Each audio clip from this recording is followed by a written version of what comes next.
Oi, vamos para mais uma questão do Enem. Agora vamos falar sobre história.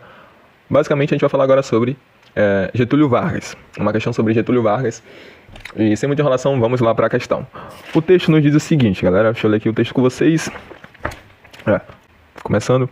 Em toda a sua carreira política, Getúlio Vargas sempre contara com seu talento pessoal de persuasão e poder de manipulação.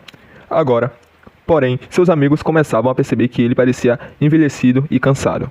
A principal figura da oposição, concordavam eles, era o belicoso jornalista Carlos Lacerda. Se ao menos pudessem removê-lo do cenário político, talvez Vargas se salvasse da situação. Esses seguidores decidiram tomar o assunto em suas próprias mãos com o atentado da Rua Tonoleiro. Enfim, e o comando nos traz o seguinte.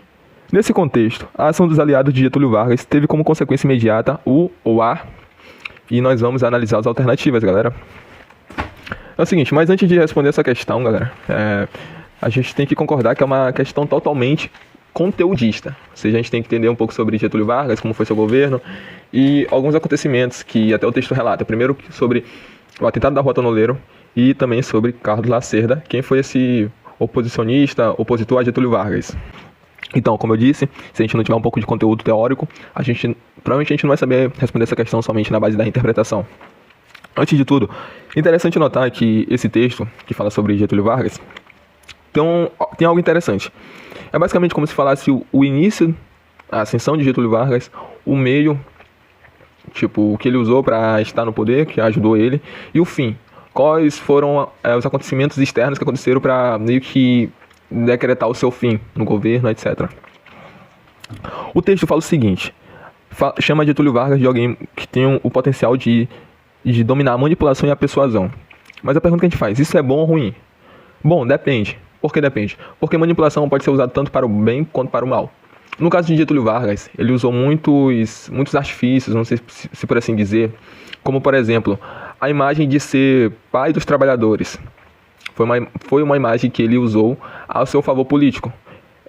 Caso vocês não saibam, no governo de Getúlio Vargas foi aonde foi criado algumas leis trabalhistas, como carteira assinada, a redução da jornada de trabalho para 44 horas, 48, alguma coisa assim do tipo, não tenho uma certeza totalmente concreta.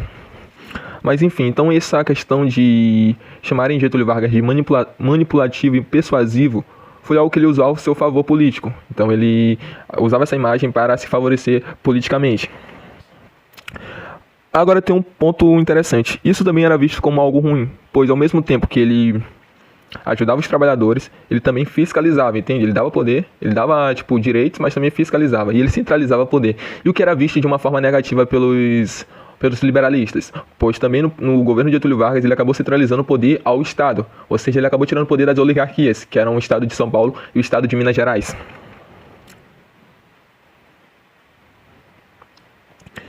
Agora a gente fala o seguinte, o texto continua e diz que seus amigos já percebiam que ele estava muito velho e cansado.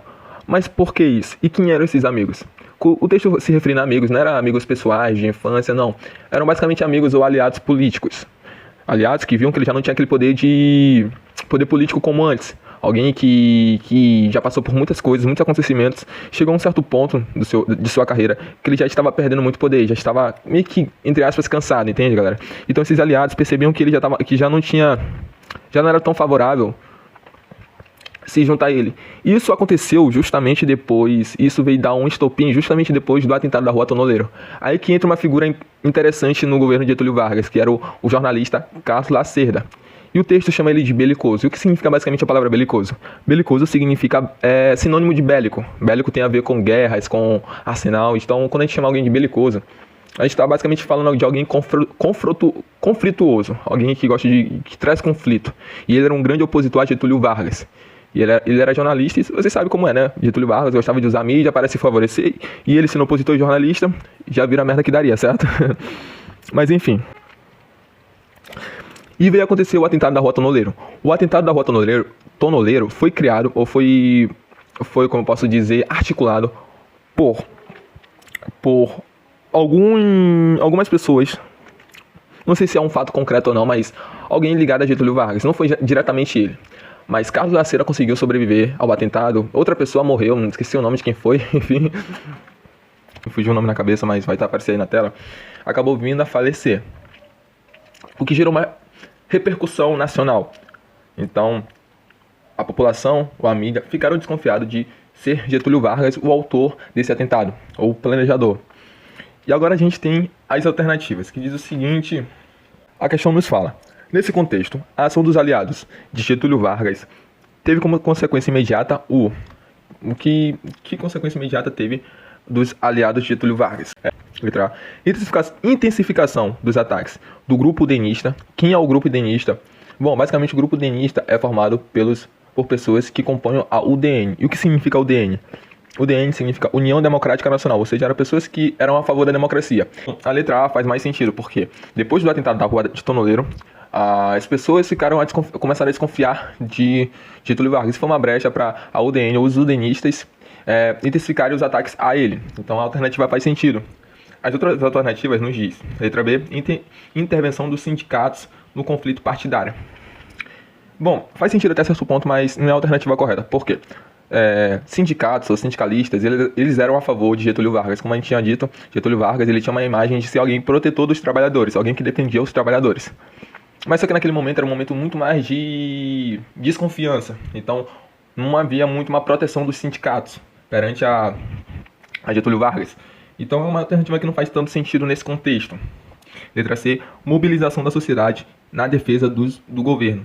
Muito pelo contrário, não houve uma mobilização, houve muito mais uma desconfiança da sociedade perante ao governo de Getúlio Vargas. Então, a gente descarta essa alternativa. Letra D, abandono da censura nos meios de comunicação. Falso, não havia censura naquela época, naquele momento em si, porque Carlos Lacerda, que era o principal opositor a Getúlio Vargas, era jornalista. Então, só por isso a gente já descartaria essa opção. Letra E, apoio dos parlamentares aos candidatos oposicionistas. Faz sentido, os parlamentares acabaram apoiando os oposicionistas, pois Getúlio Vargas já estava ficando com uma imagem um pouco manchada, ainda, principalmente depois do atentado. Então, geralmente, parlamentares eles acabam indo para o lado que está mais favorável perante a mídia. Então, mas essa alternativa não faz sentido nesse contexto em si. E a alternativa que faz mais sentido é a letra A, intensificação dos ataques do grupo udenista. É isso aí, galera, essa foi a questão de hoje.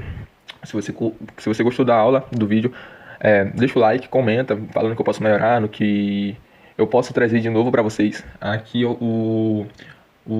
a proposta do canal é responder questões e transformar essas questões em vídeo, em conteúdo para vocês.